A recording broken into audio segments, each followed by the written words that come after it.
So imagine sleeping peacefully in your bed, believing you are locked safely inside the most heavily fortified, impenetrable military fortress on the entire planet, only to have a silent, invisible assassin slip right past the guards and slide a cold knife in the dark.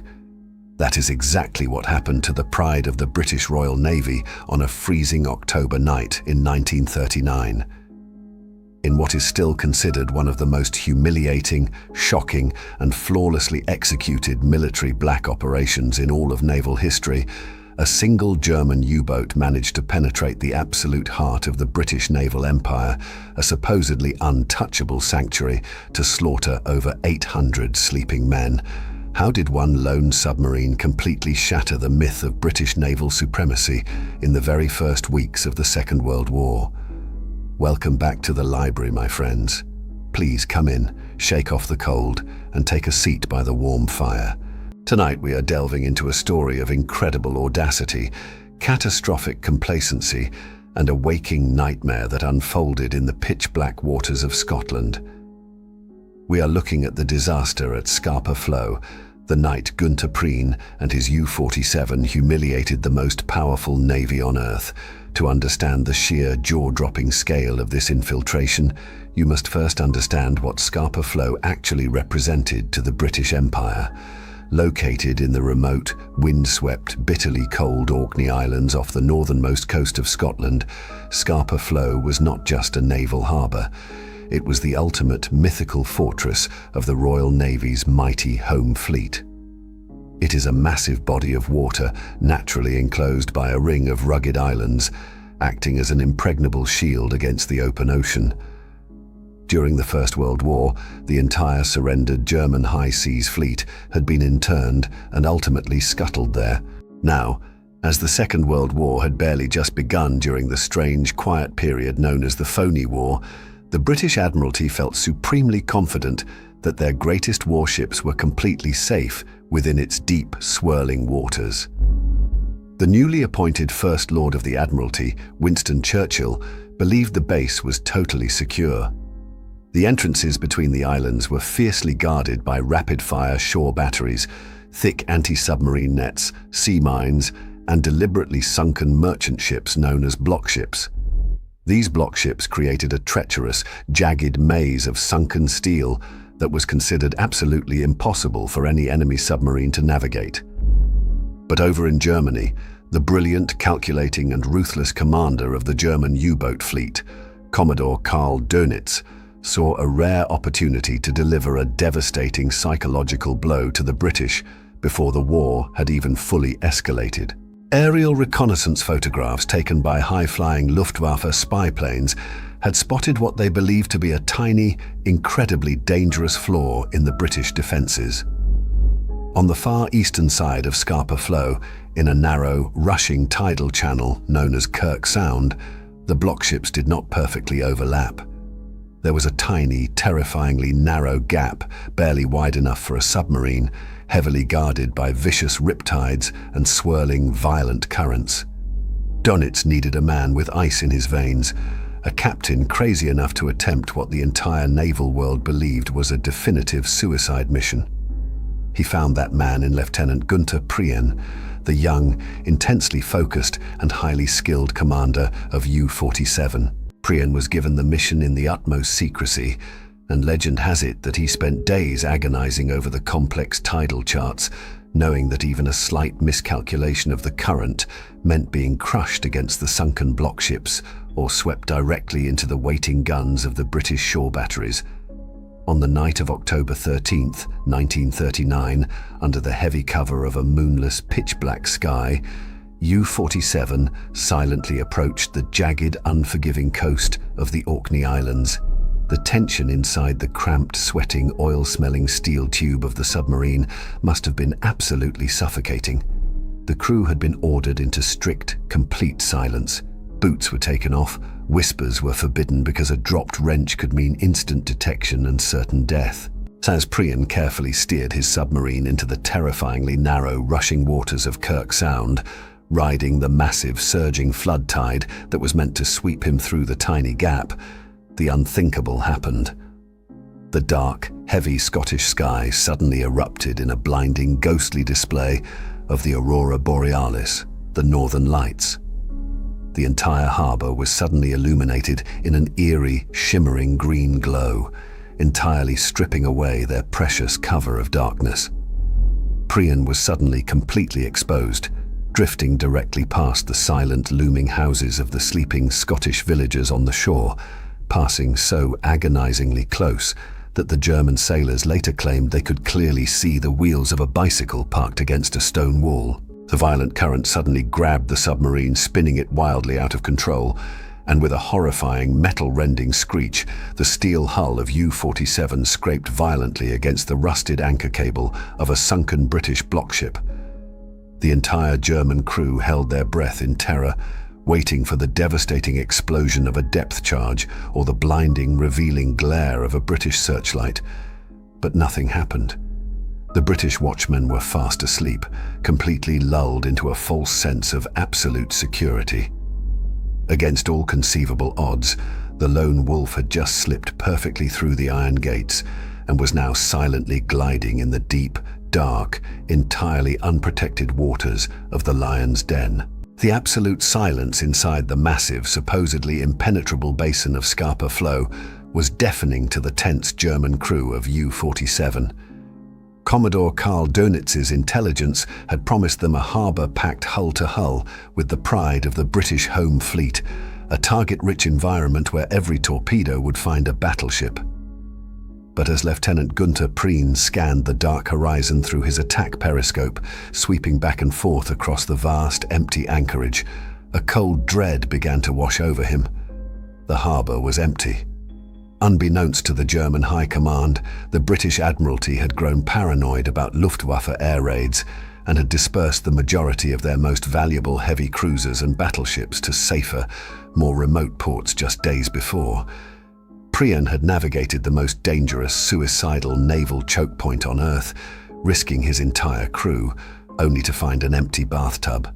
He ordered his submarine to creep further north, moving silently like a ghost across the mirror-like surface of the water, desperately searching the shadows of the Scottish islands. For nearly an hour, the tension on board was unbearable. The German sailors knew that with every passing minute the tide was turning against them, and soon the rushing currents of Kirk Sound would make escape utterly impossible, trapping them inside Scapa Flow. When the sun came up and the British patrol boats inevitably found them, they had to strike and flee or die trying. And then, just as despair was beginning to set in, a massive towering silhouette materialized out of the gloom in the northern reaches of the bay. It was a leviathan of steel, a massive warship riding low in the water. Prien's heart must have pounded against his ribs as he identified the unmistakable, imposing profile of a Revenge-class battleship. It was the HMS Royal Oak, a veteran of the legendary Battle of Jutland in the First World War, an aging but still incredibly formidable floating fortress armed with massive 15-inch guns. And anchored just behind her, partially obscured in the darkness, was another large vessel that Prien mistakenly identified as the battlecruiser HMS Repulse, though it was actually an old seaplane tender named Pegasus. This was it, the ultimate prize. The target that would make Prien a legend and shatter the myth of British invulnerability. The U-boat commander calmly issued the chilling orders to prepare for a surface attack, flooding the torpedo tubes and setting the firing solutions. The German submarine was so incredibly close to the sleeping giant that Prien could easily see the individual details of the battleship's towering superstructure through his binoculars. At precisely 1:04 in the morning on October 14th, the first deadly salvo of 3 magnetic torpedoes hissed out of the submarine's forward tubes, leaving a faint, deadly trail of bubbles racing toward the steel hull of the Royal Oak. The German crew counted down the seconds in agonizing, suffocating silence, waiting for the apocalyptic explosion that would rip the night apart. But war is a chaotic, unpredictable beast. One torpedo missed entirely, a second completely failed to detonate, and the third struck the very bow of the massive British battleship with a bizarrely muffled, almost pathetic thud. deep inside the steel belly of the Royal Oak, the crew of over 1,200 men were suddenly jolted awake by a violent shudder that shook the ship from stem to stern. Dust fell from the ceilings, and the heavy anchor chains rattled loudly in the hawse-pipes. But incredibly, inexplicably, no general alarm was sounded. The British officers, completely convinced of the absolute, unassailable security of Scapa Flow, refused to believe they were under enemy attack. They hastily concluded that the dull explosion must have been an internal accident, perhaps an electrical short circuit in the forward paint locker, or a sudden violent detonation in the highly pressurized carbon dioxide refrigeration plant. The ship's damage control parties rushed forward to inspect the bow, while the vast majority of the tired sailors, grumbling about the rude awakening, simply climbed right back into their hammocks and went back to sleep, entirely unaware that the Grim Reaper was floating just a few hundred yards away in the freezing Scottish water. Back on the bridge of U-47, Gunther Prien was absolutely baffled. He had just torpedoed a British battleship in its own home port, and the British had barely even blinked. The harbour remained completely dark. No searchlights pierced the sky, no destroyers frantically raced toward his position, and no sirens wailed in the distance. It was as if he were entirely invisible. Any rational, cautious submarine commander would have taken that single muffled hit as a miraculous stroke of luck and immediately fled the harbour while the British were still utterly confused. But Gunther Prien was not a cautious man. He was a cold-blooded hunter who had come to Scapa Flow to deliver a devastating, humiliating message.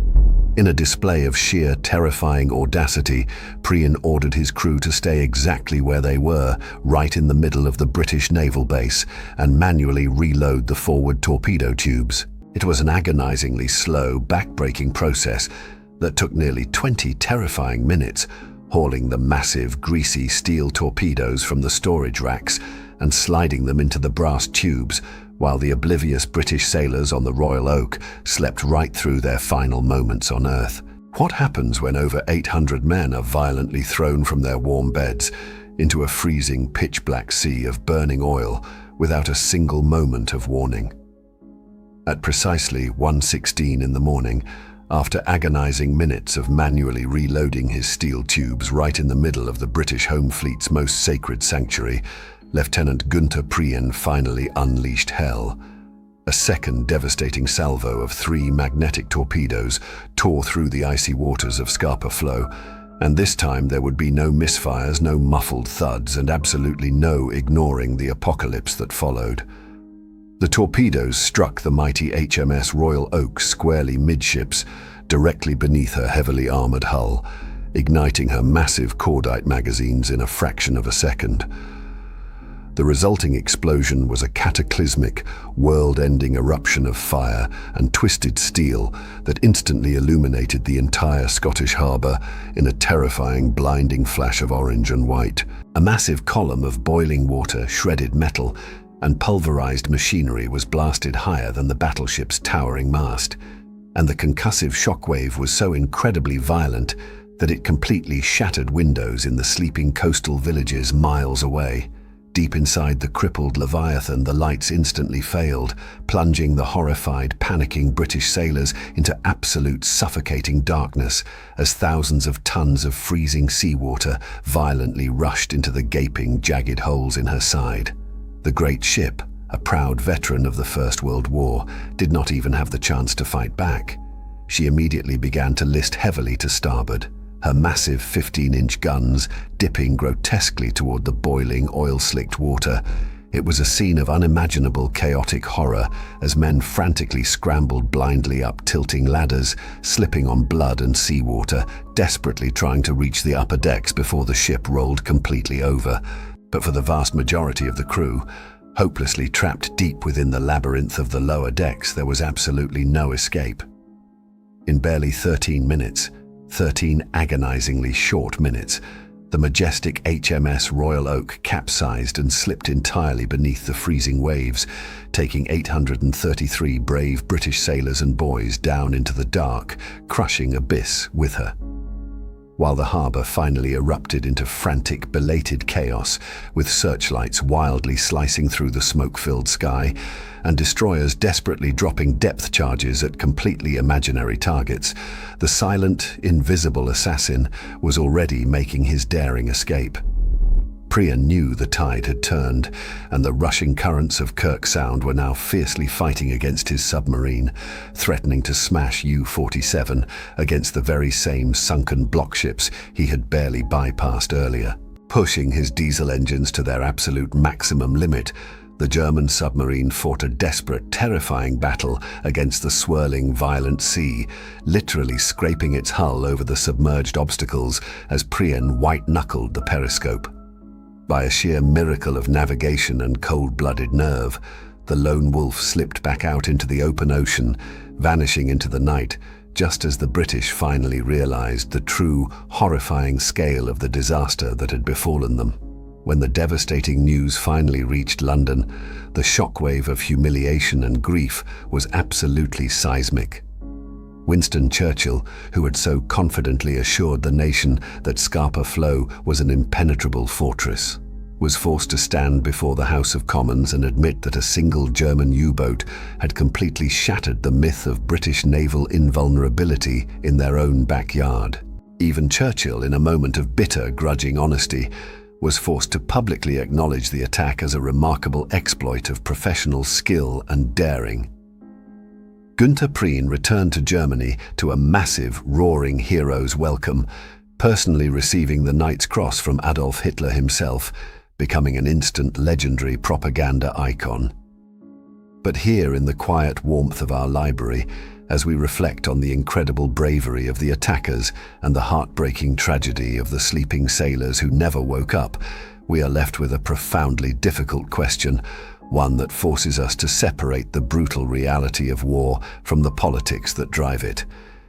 Can you bring yourself to respect the sheer, undeniable tactical genius and unimaginable courage of a man like Günther Prien, even knowing the terrible, devastating slaughter he inflicted upon his unsuspecting enemies while they slept?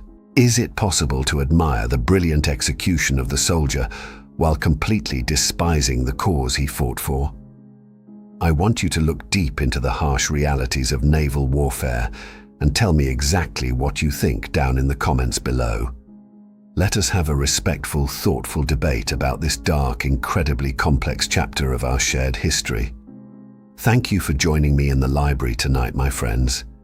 If you found this journey into the shadows of Scapa Flow compelling, please consider leaving a like and subscribing to the channel to keep these forgotten stories alive. Until next time, keep reading, respect the sea, and take care of yourselves. Good night.